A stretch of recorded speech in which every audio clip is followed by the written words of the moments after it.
Jadi kalau kita mengatakan boleh mengqadha salat, boleh mengganti fidyah salat, itu sama dengan boleh meninggalkan salat. Kalau orang tidak salat, lalu kita bertanya, kenapa kamu enggak salat? Ya saya qadha aja. Kenapa kamu enggak salat? Alah, nanti kalau mati kan dikasih fidyah saja.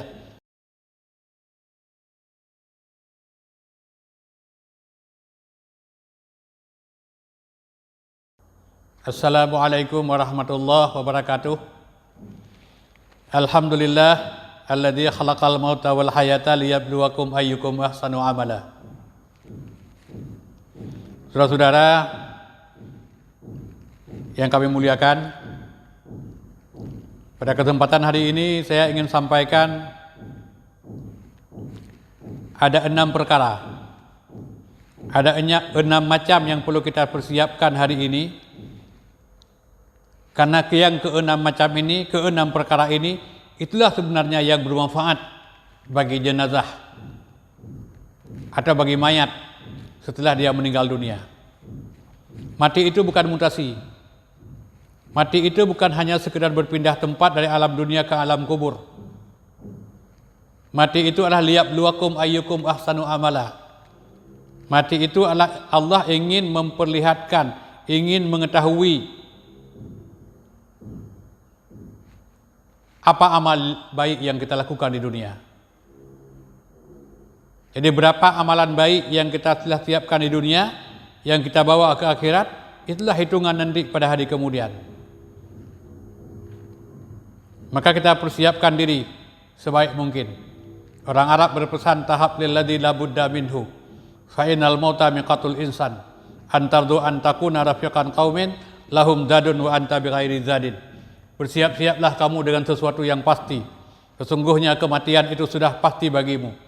Apakah kamu tidak merasa gelisah di mana orang lain telah bersiap bekal untuk berangkat sementara kamu belum punya bekal apa-apa?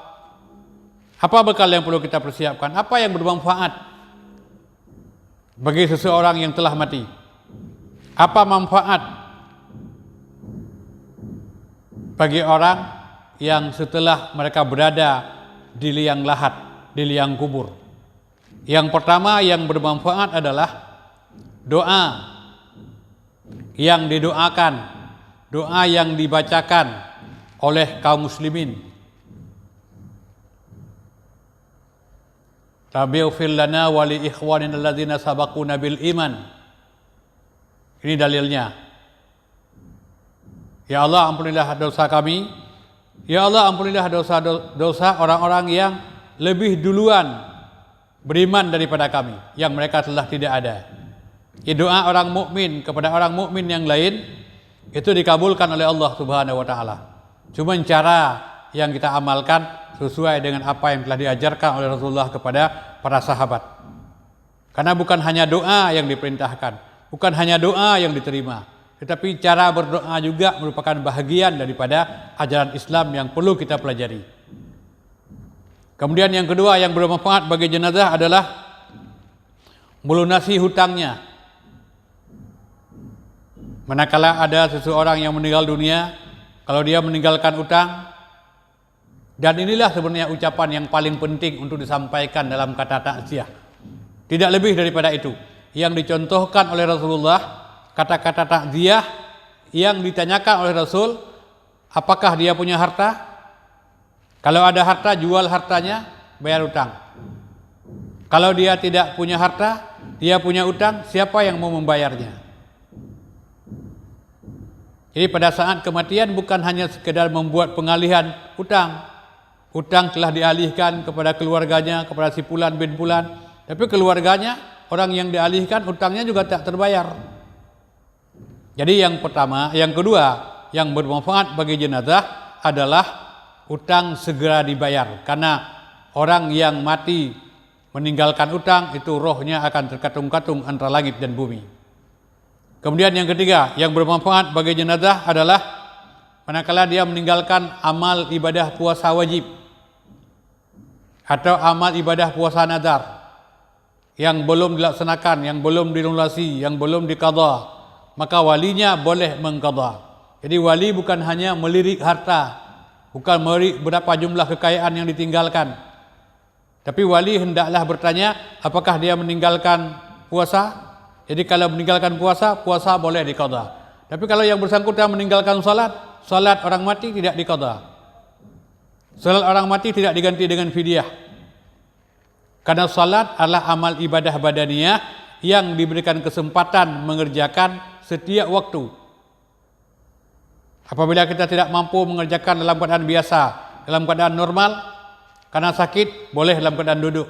Apabila tidak mampu dalam keadaan duduk, boleh kita berbaring. Apabila kita tidak mampu mengangkat gerakan-gerakan pada saat kita salat, diberikan ruksah, kita boleh melakukan dengan cara berisyarah. Ini tidak ada alasan untuk meninggalkan salat. Jadi kalau kita mengatakan boleh mengqadha salat, boleh mengganti fidyah salat, itu sama dengan boleh meninggalkan salat. Kalau orang tidak salat, lalu kita bertanya, kenapa kamu enggak salat? Ya saya qadha aja. Kenapa kamu enggak salat? Alah nanti kalau mati kan dikasih fidyah saja. Islam tidak bisa seperti itu.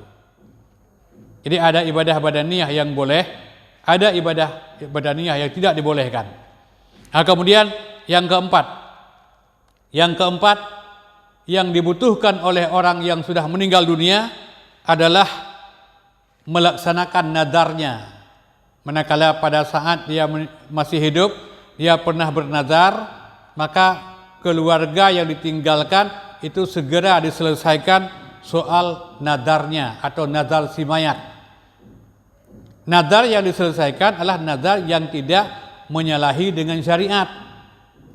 Kalau nazar yang menyalahi dengan syariat itu tidak boleh dilepaskan dan tidak ada dalam istilah, dalam keyakinan kaum muslimin bahwa apabila nazar tidak dilepaskan, itu nazar akan menjadi sebuah hantu yang mengerikan dan dia akan mencekik pada keluarganya sampai kepada anak cucunya.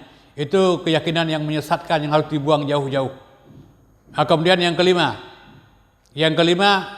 yang bermanfaat bagi jenazah adalah amal salih dari anak yang salih.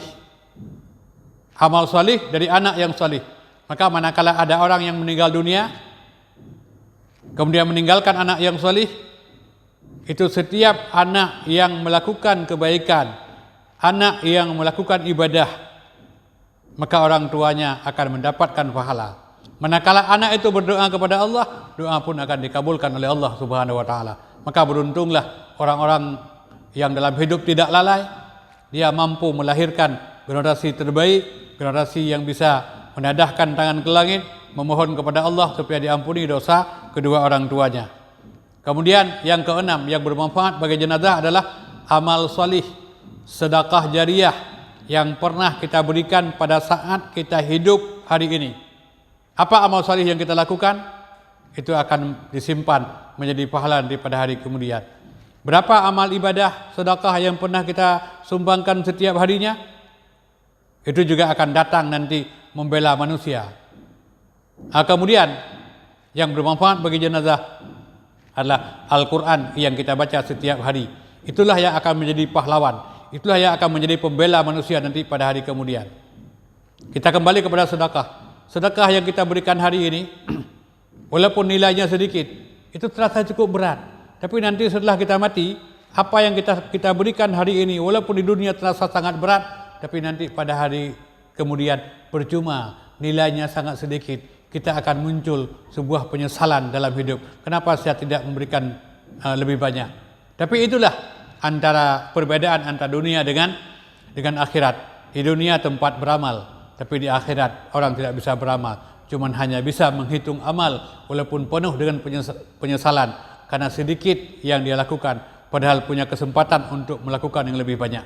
Ada demikian, semoga ada manfaat. Lebih kurang mohon maaf. Assalamualaikum warahmatullahi wabarakatuh.